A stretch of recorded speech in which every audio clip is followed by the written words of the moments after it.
प्रिय दर्शकों, आप सबको आचार्य नित्यानंद द्विवेदी का प्रणाम। और आज आप लोगों के लिए लाया हूं कर्क राशि का मार्च माह का राशिफल। इसमें आप लोगों को बतलाऊंगा आपके 9 ग्रह से संबंधित पूरे मार्च माह में किस प्रकार के परिणाम देंगे। मित्रों, ये जो चार्ट मैंने बना रखा है, ये 1 मार्च सुबह 6:15 जब भगवान भुवन भास्कर उदित हो रहे होंगे उस समय का यह चार्ट है। करेंगे भगवान सूर्य की। सूर्य आपकी कुंडली में द्वितीय भाव के अधिपति बनते हैं। वे वर्तमान काल में अष्टम भाव में संचरण कर रहे हैं, यानी कि सूर्य का जो प्रभाव होता है अष्टम में मृत्यु भाव में बहुत उत्तम नहीं माना जाएगा। यहां कहीं न कहीं आपको धन संबंधी समस्याओं का सामना 15 दिन 1 मार्च से लेकर के 15 मार्च तक कुछ न कुछ आपको आर्थिक दिक्कतों का सामना करना पड़ेगा। अब बात करते हैं मंगल की। मंगल देव आपकी कुंडली में आपके लाभ भाव में आपके बहुत ही शुभ ग्रह, जो कर्क राशि का सबसे की प्लेनेट है, यानी कि आपकी राशि का जो सबसे मुख्य ग्रह है वो है मंगल। आपके बनते 10वाधिपति और साथ ही साथ पंचमाधिपति, यानी बहुत एक त्रिकोण और एक केंद्र के स्वामी होकर के मंगल कर्क लग्न में सर्वाधिक शुभ परिणामों को प्रदान करने वाले होते हैं। तो कारोबार की स्थिति आपकी अच्छी रहेगी, कारोबार की स्थिति आपकी अवश्य अच्छी रहेगी। और साथ ही साथ आपके पुत्र पुत्रियों से रिलेशन, प्रेम संबंध, जनता में लोकप्रियता बनी रहेगी। ज्ञान बुद्धि विद्या अच्छी चलेगी। ज्ञान से आप लोगों को इन्फ्लुएंस करने में समर्थ होंगे। नौकरी में भी पदोन्नति का योग होगा। अपने कार्य का विस्तार करने का प्रयत्न करेंगे, यानी कि मंगल देव कर्क लग्न के लिए सर्वथा शुभकारी हमेशा होते हैं, लेकिन यहां लाभ भाव में बैठ करके विशेष शुभ है और निश्चित रूप से आपकी यश कीर्ति मान सम्मान को भी बढ़ाने का कार्य करेंगे। हालांकि सूर्य अभी नकारात्मक प्रभाव है, जिसकी वजह से आपको कुछ न कुछ दिक्कतें आपको महसूस हो सकती हैं। अब बात करेंगे बुध की। बुध आपकी राशि से बेस और तृतीयेश बनते हैं, दोनों ही अकारक भाव के स्वामी हैं। अष्टम भाव में गए हैं मृत्यु भाव में, तो आपके लिए शुभकारी है, क्योंकि अगर अकारक भाव के स्वामी 6ठे 8वें 12 में हो जाएं तो वे शुभ परिणामों को प्रदान करते हैं। तो बुध यहां पर बैठ करके आपके खर्चों में कमी लाएंगे, पराक्रमशीलता की वृद्धि करेंगे, आपका मन तंत्र इत्यादि में लगा सकते हैं, तंत्र में रुचि हो सकती है, तंत्र साधनाओं में आपकी रुचि हो सकती है, मां दुर्गा का आपको आशीर्वाद हो सकता है, भगवान विष्णु का आशीर्वाद आपको मिल सकता है इस माह में। तो बुध यहां पर बैठ करके आपके लिए शुभ परिणाम, आपके लिए कारक नहीं होते लेकिन शुभ परिणामों को प्रदान अवश्य करेंगे। बात करेंगे देवगुरु बृहस्पति की, जो आपके लिए खष्टाधिपति यानी ऋण रोग शत्रु के स्वामी हैं और साथ ही साथ 9वें भाव के कारक हैं, यानी भाग्य का कारक हैं, पिता के कारक हैं, गुरु के कारक हैं। इन सारे कारकत्व के स्वामी होकर के 9वें भाव में स्वयं विराजमान है, तो भाग्य इस समय बहुत ही प्रबल है। भाग्य से आपका कार्य नहीं बिगड़ने पाएगा निश्चित रूप से, और देवगुरु बृहस्पति की महती कृपा आप पर बनी रहेगी। लेकिन सभी जहां भाग्य है और देवगुरु बृहस्पति आपके कुटुंब भाव को देखेंगे, साथ ही साथ उनकी दृष्टि जो पड़ेगी वो आपके पंचम भाव पर पड़ेगी। इन जगहों पर 6ठे के अधिपति होने के कारण कुछ न कुछ दिक्कतें समस्याएं भी रहेंगी, यानी भाग्योन्नति भी करेंगे लेकिन कुछ न कुछ दिक्कतें और समस्याएं साथ में रखेंगे। आपको पराजित नहीं होंगे, परास्त नहीं होने देंगे, लेकिन कुछ न कुछ आप शत्रुओं से पीड़ा का अनुभव से करेंगे। भाग्य आपका इस समय बहुत ही बलवान स्थिति में है। देवगुरु बृहस्पति स्वगृही होकर के बैठे हैं, तो निश्चित रूप से जो असंभव लगने वाले कार्य हैं वो भी आप अपनी इच्छा शक्ति से कर सकते हैं। आप प्रयत्न करेंगे तो कर्क लग्न वालों का कार्य निश्चित रूप से संपादित होकर के ही रहेगा, इसमें कहीं कोई संशय नहीं है।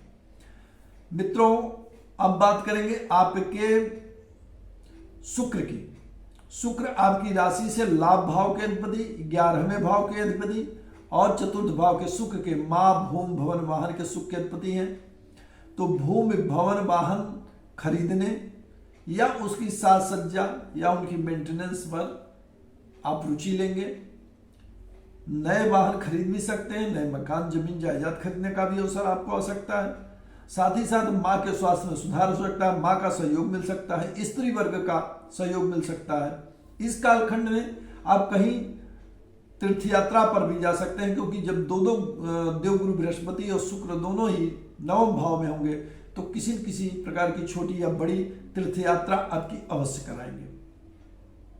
आपकी रुचि देव दर्शन में बढ़ेगी, गुरुओं में बढ़ेगी और आपका कल्याण भी इस माध्यम से होगा। मित्रों, अब बात करेंगे आपके शनिदेव की। शनिदेव आप लोगों की कुंडली में अकारक ही नहीं होते हैं बल्कि मारक होते हैं, यानी सप्तमाधिपति अष्टमाधिपति होकर के दोनों ही मारक भाव है।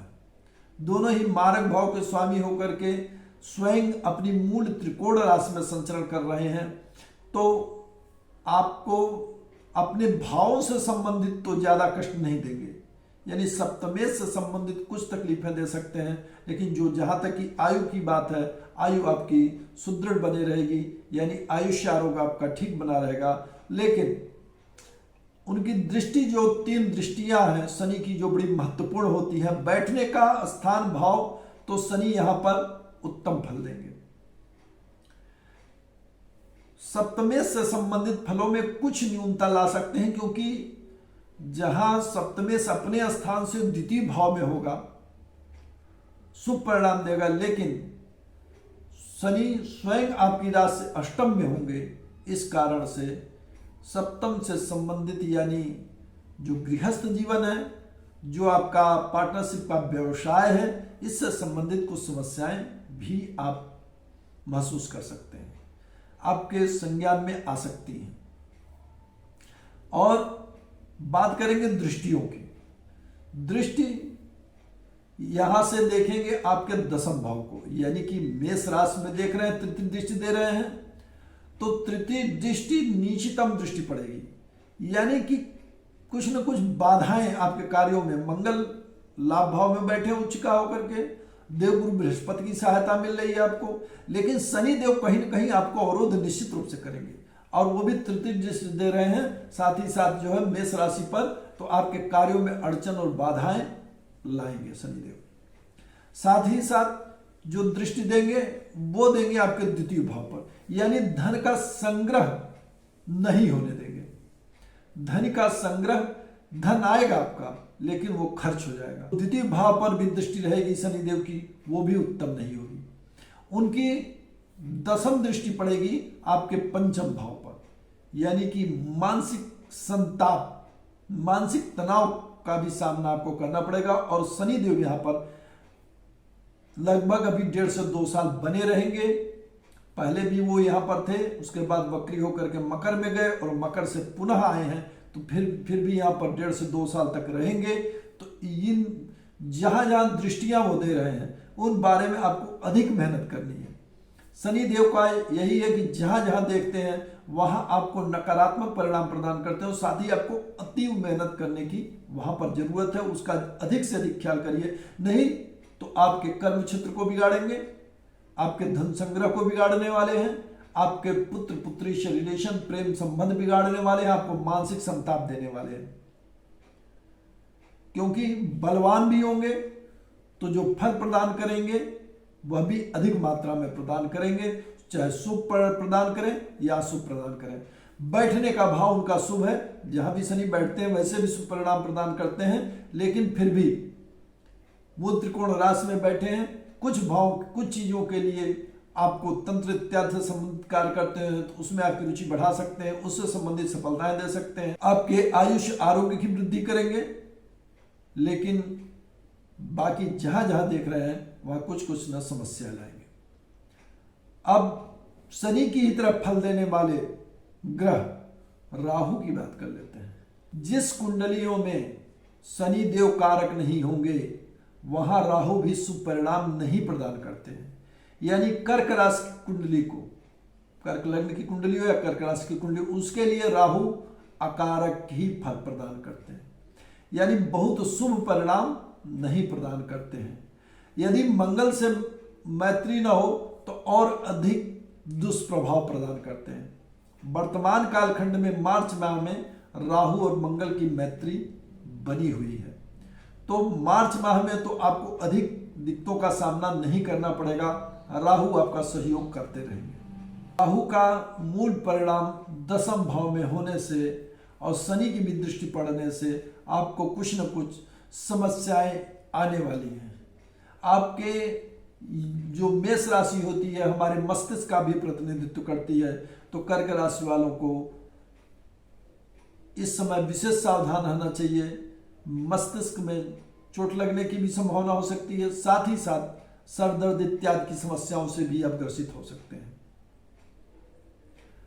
और बात करेंगे केतु की। केतु देव आपके सुख भाव में बैठे हुए हैं लगभग 1 वर्ष पूर्व से, तो यहां पर बैठ करके भूमि भवन वाहन संबंधित आपको नुकसान कर रहे हैं, आपके सुखों में कमी कर रहे हैं, घर से दूर रख रहे हैं, साथ ही साथ आपको कुछ न कुछ परेशानियां जमीन जायदाद से संबंधित दे रहे हैं, और इसी कार्य को वे आगे भी करते रहेंगे मार्च माह में। लेकिन मार्च माह में लिए आपके लिए शुभदायी यह है कि जो इसके मूल ग्रह हैं शुक्रदेव, वे अपनी उच्च राशि में संचरण करेंगे, तो भाग्य के प्रभाव से, गुरु के प्रभाव से, गुरु माता के प्रभाव से आपको सुख, प्रेम और आनंद की प्राप्ति होगी। भूमि भवन वाहन सुख आप पा सकते हैं और आपको लाभ की भी प्राप्ति हो सकती है। लेकिन केतु और राहु और शनि, इन 3 ग्रहों का प्रभाव कर्क राशि वालों के लिए उत्तम बिल्कुल भी नहीं रहने वाला है। मित्रों, ये रहा कर्क राशि का संपूर्ण विश्लेषण। अगली वीडियो में मिलता हूं आप लोगों के लिए सिंह राशि का मार्च माह का राशिफल लेकर के। तब तक के लिए दीजिए मुझे आज्ञा। नमस्कार, जय श्री राधे।